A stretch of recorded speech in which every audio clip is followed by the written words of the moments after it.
ইতিমধ্যে আমাৰ অসম সাহিত্য সভাৰ সপ্ততিতম যি পাঠশালা বজালী দ্বিবাৰ্ষিক অধিৱেশন তাৰ কাৰণে ইতিমধ্যে আমি প্ৰস্তুতি পূৰ্ণগতিত চলি আছে আৰু অহা 15 ডিসেম্বৰ তাৰিখে আমাৰ যি ভট্টদেৱ ক্ষেত্ৰ সেই ভট্টদেৱ ক্ষেত্ৰতে লাইখুটা স্থাপন কৰা হ'ব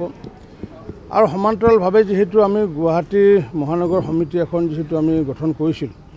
আজি সেই গুৱাহাটী মহানগৰ সমিতিৰ আজি সভা আমি অনুষ্ঠিত কৰিম আৰু মহানগৰ যি সমিতি সেই সমিতিত ইতিমধ্যে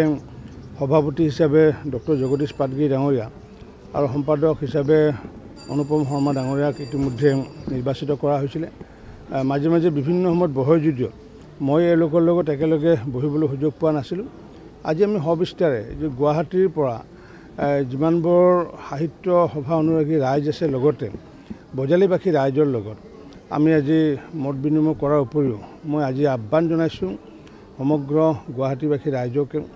গুৱাহাটীত বসবাস কৰা সমূহ প্ৰান্তৰ ৰাইজৰ লগতে বজালী অঞ্চলৰ ৰাইজ সৰুপেটাবাসী অঞ্চলৰ ৰাইজক যাতে সকলোৱে যাতে সহায় সহযোগ কৰে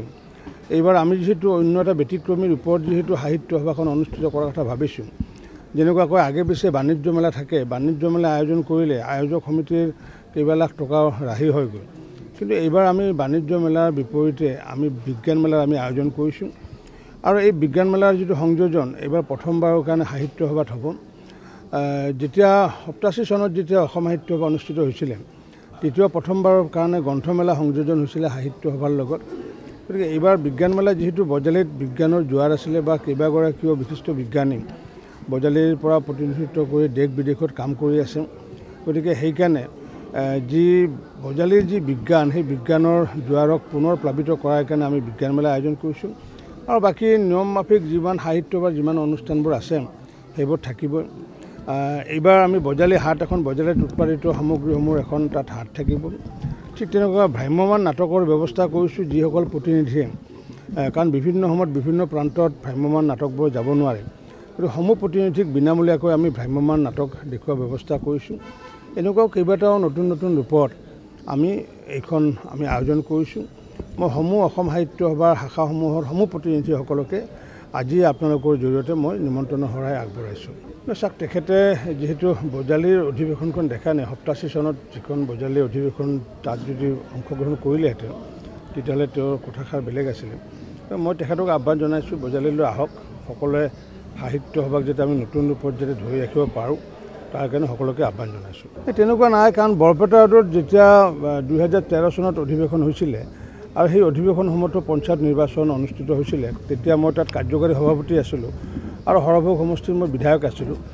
গতিকে যিসকলে পঞ্চায়ত নিৰ্বাচনৰ দিনাখন আমাৰতো পঞ্চায়ত নিৰ্বাচনৰ দিনাখন মানে আমাৰ সাহিত্য সভা নহয়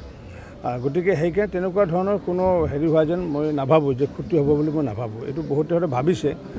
কিন্তু পঞ্চায়ত নিৰ্বাচনৰ লগত আমাৰ সাহিত্য সভাৰ কোনো সম্পৰ্ক নাই পঞ্চায়তত গঞা ৰাইজে ভোট দিবগৈ সাহিত্য সভা চাবলৈ অহা সাহিত্য কৰিবলৈ অহা মানুহে সাহিত্য কৰিবলৈ আহিব মই ভাবোঁ ইয়াতে কোনো ধৰণৰ এফেক্ট নপৰে না চোৱা চিতা কৰিলেও আমি যিহেতু অসম সাহিত্য সভাই যিহেতু এখন পত্ৰ প্ৰেৰণ কৰিছে আমাৰ সাধাৰণ প্ৰশাসন বিভাগলৈ যে নিয়ম মাফিক যি তেওঁলোকক ছুটিৰ ব্যৱস্থা কৰা হয় এই ছুটিৰ ইতিমধ্যে কাগজ আমাৰ সাহিত্য সভাৰ আমাৰ উপেন্দ্ৰজিৎ শৰ্মা ডাঙৰীয়াই ইতিমধ্যে সাধাৰণ প্ৰশাসন বিভাগত প্ৰেৰণ কৰিছে গতিকে সকলোৱেতো পঞ্চায়ত ইলেকশ্যনত লাগিবলগীয়া নাই গতিকে বাকী যিসমূহ থাকে নিশ্চিত ৰূপত তাত উপস্থিত হ'ব পাৰিব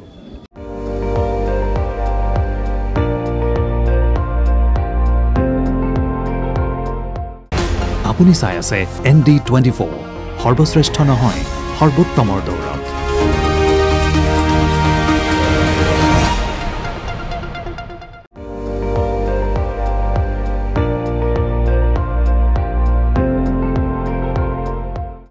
আপুনি চাই আছে ND24 সৰ্বশ্ৰেষ্ঠ নহয় সৰ্বোত্তমৰ দৌৰত